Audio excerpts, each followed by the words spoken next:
Paris, 2 février 2016, siège de l'UNESCO.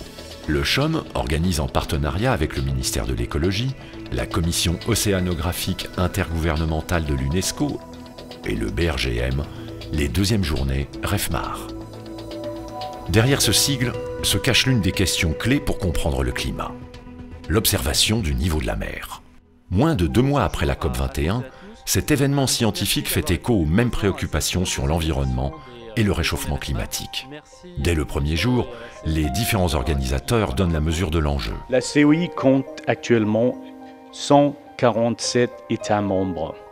Dans le système des Nations Unies, le COI sert de point focal pour les observations océaniques, les sciences de la mer, les services de l'océan et l'échange de données. Mesdames et messieurs, bonjour. Je crois qu'à quelques semaines de la COP21, je crois que c'est une initiative qui tombe sous le sens que de réunir des experts ou une communauté impliquée dans les études, le suivi, la compréhension des phénomènes du niveau de la mer. Tout en reconnaissant toute la compétence qui est présente dans cette salle et qui va être présente pendant ces 3 journées, je voudrais aussi évoquer les millions, voire les dizaines de millions d'utilisateurs de vos travaux qui soit vivent sur les zones littorales, soit dans certains cas sont vraiment dans des pays extrêmement vulnérables. Fondamentalement, nos missions, c'est d'observer, c'est de comprendre, c'est de diffuser pour éclairer les décisions. Pendant 3 jours, plus de 150 spécialistes du monde entier échangent autour de plusieurs thèmes. Ont été collectés, c'est-à-dire qu'au fil des siècles, la technologie a évolué. La première partie porte sur la mesure du niveau marin par bouée GNSS. Et dans une deuxième partie, je vais vous parler des références verticales maritimes rapportées à l'ellipsoïde à travers le projet Battielli du CHOM. Donc après, on l'a appliqué sur des séries pluriannuelles. Là, c'est un exemple sur 3 ans. On avait, donc ça, c'est les niveaux mesurés, ça, c'est les surcotes observées et modélisées. On a confirmé que le niveau de la mer augmentait très rapidement sur le XXe siècle, enfin sur la fin du XXe siècle, avec une hausse du niveau de la mer de 3,3 mm par an. Ce qui est beaucoup plus rapide que ce qu'on observe sur le XXe siècle. L'élévation du niveau des océans est une réalité. Les marégraphes, présents dès le milieu du XIXe siècle dans certains ports, ont beaucoup évolué et leurs mesures sont aujourd'hui complétées notamment par celles des satellites. Le dernier satellite en date, Jason 3, a été lancé quelques jours avant la conférence.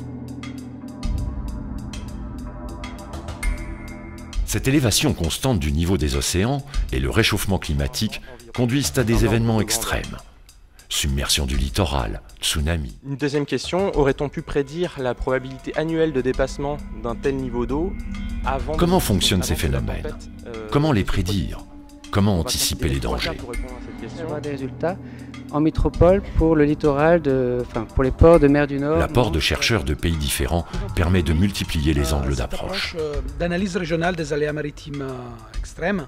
Et surtout les effets des ondes infragravitaires. Pour comprendre les mécanismes du climat, les experts utilisent des modèles numériques sophistiqués. Donc ce projet s'articule autour de 3 objectifs principaux, qui sont l'amélioration de la modélisation de l'aléa marin, donc des niveaux d'eau. Dans le même temps, l'observation des phénomènes reste fondamentale. De nombreux participants font état de leurs recherches. Nous nous intéressons déjà à tout le golfe de Guinée. Donc c'est peut-être entendu parler de ça à l'est d'Alger. Ça c'est Tuvalu, donc c'est des photos qui ont été prises sur 3 différents atolls. Un des enjeux d'avenir porte sur les données du passé. C'est plutôt millénaire, voire des dizaines de milliers d'années. La sauvegarde du maximum de données permet de créer des séries longues de données fiables. Cette problématique importante porte le nom de Data Rescue. C'est pourquoi il est nécessaire de les digitaliser afin de les rendre exploitables. La tenue à Paris de la COP21 a été un signal lancé vers les pays du monde entier. Ça nous intéresse au niveau du Sénégal parce que d'après... Les journées REFMAR ont permis à des scientifiques de se rencontrer, notamment au travers de plusieurs tables rondes. Sur des années et des années. Aujourd'hui, on a donc face à nous cet enjeu de Data Rescue. La recherche sur l'élévation du niveau des mers nous concerne tous, à la fois pour mieux comprendre et tenter de maîtriser le changement climatique que nous vivons actuellement. Ça suppose de ne rien lâcher. J'ai quand même le sentiment que dans ce domaine du climat en général, mais du niveau de la mer, la communauté scientifique a joué son rôle.